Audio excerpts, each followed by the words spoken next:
Hey y'all, welcome back to my channel. My name is Katherine Young and I'm a creative. And this video I have been meaning to make for a long time. Now, in the beginning of this video, we are going to do some talk about women and body sizes.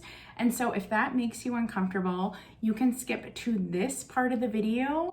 And that is where we are just going to go over using necklace extenders with all kinds of necklaces. I used to be really self-conscious about my size. I used to think the smaller size, the more valuable I was, the more pretty I was. The larger sizes I was in, I would be embarrassed. I would even cut out the size tags in my clothing because I was so embarrassed by the size that it said on the tag. I was even one of those people that kept like goal outfits in the closet. Nothing like just keeping shame spirals in your closet, right? Every time you open up your closet, you feel bad if you can't fit into those jeans or that dress. It took me a really long time to get here to realize the idea of goal clothing is really toxic and is part of diet culture that's very unhealthy. And quite honestly, my size also kept me out of being interested in vintage. I completely bought into the lies of erasure that larger people did not exist back in history. I truly believed that plus size people didn't exist because the way people talked about vintage clothing. Oh, people were smaller back then. Oh, those sizes didn't exist. But that's just not true.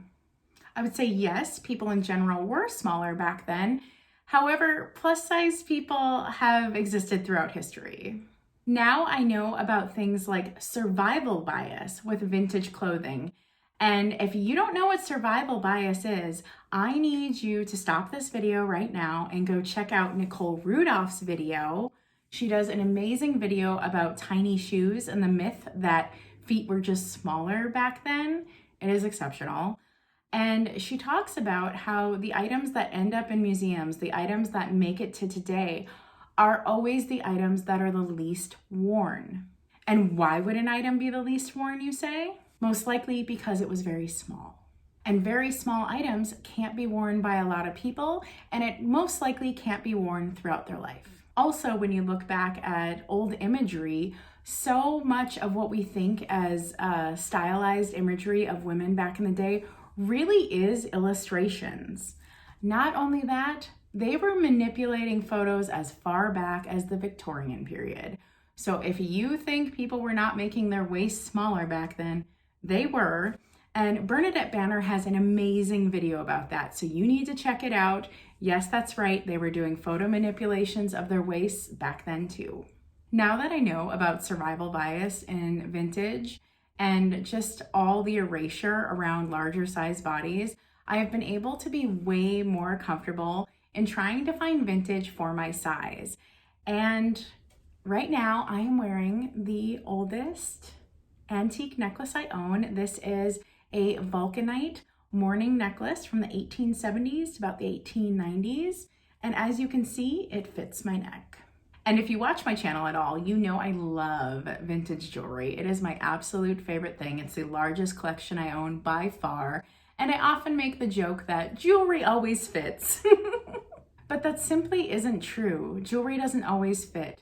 And my favorite accessory to wear is a necklace. And so often the vintage necklaces we find are very small and don't fit our necks. So that is where necklace extenders come in.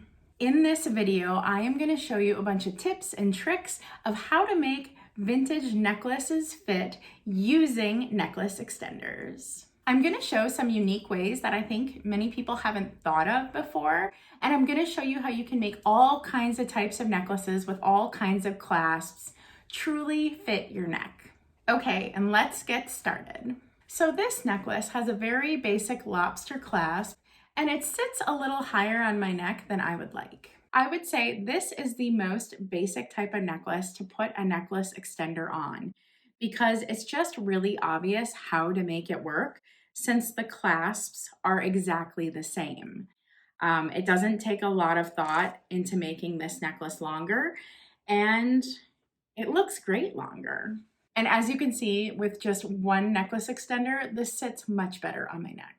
Now, some of the real trouble starts when you get into vintage necklaces where the clasps don't look the same as that of the extender.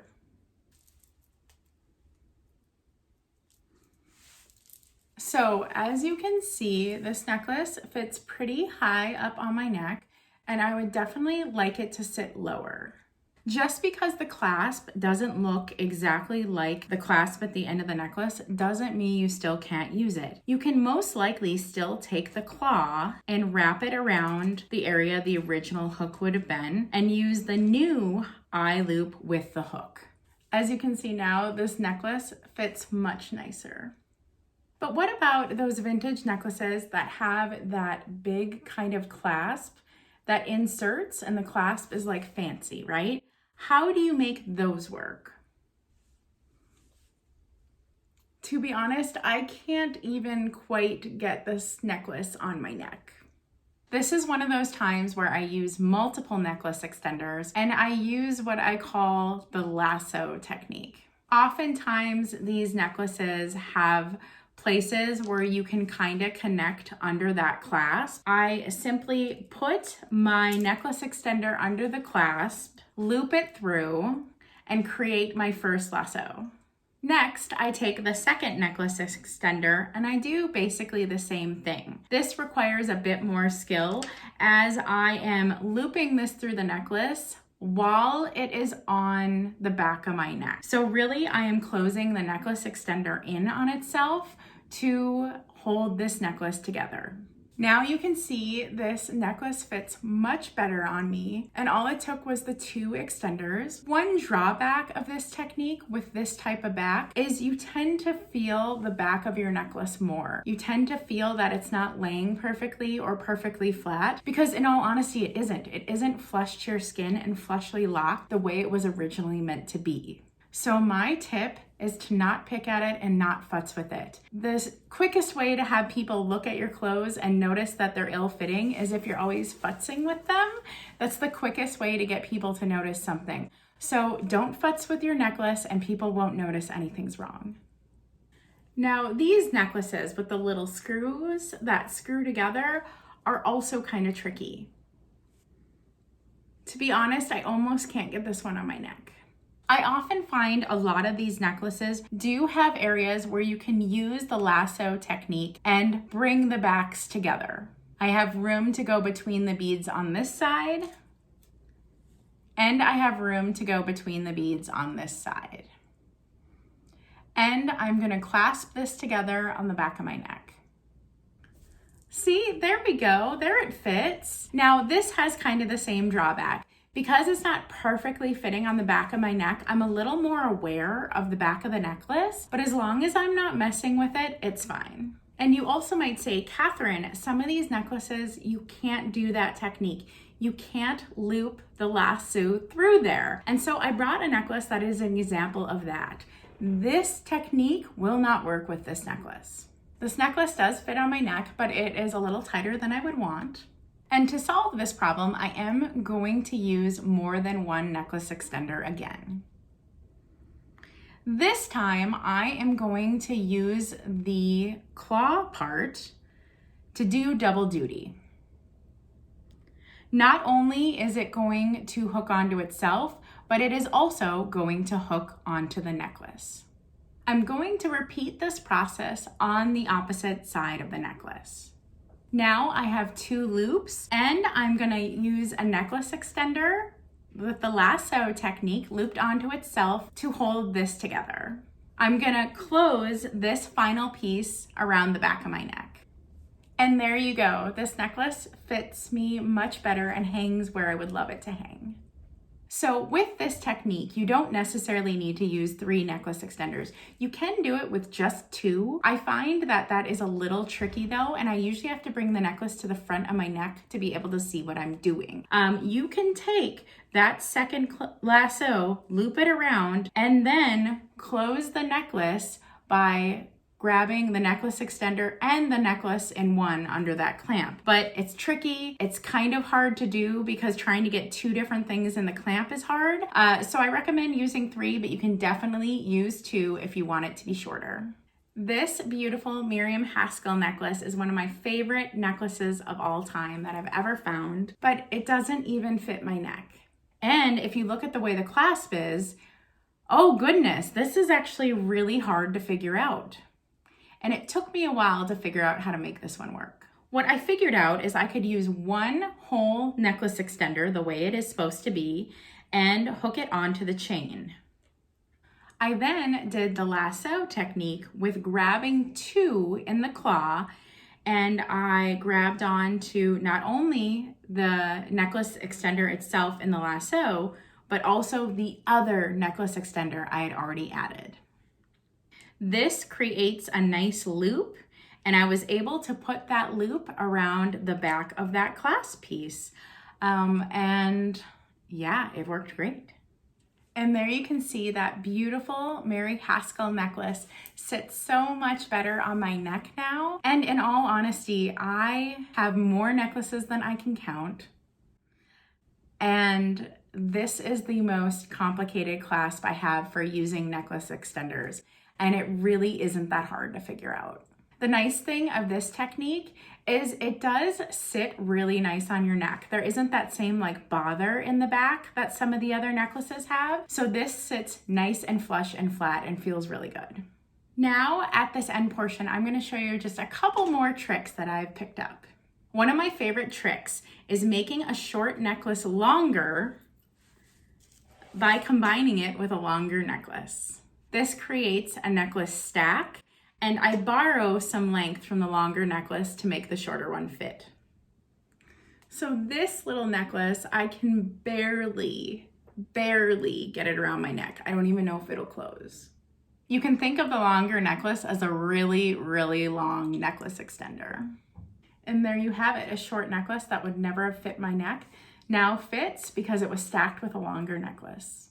Now, say you're doing something where you wear your hair up and you're self-conscious about the way the necklace extenders look on the back. First of all, I have to tell you, nobody is looking at the back of your necklace. They just aren't.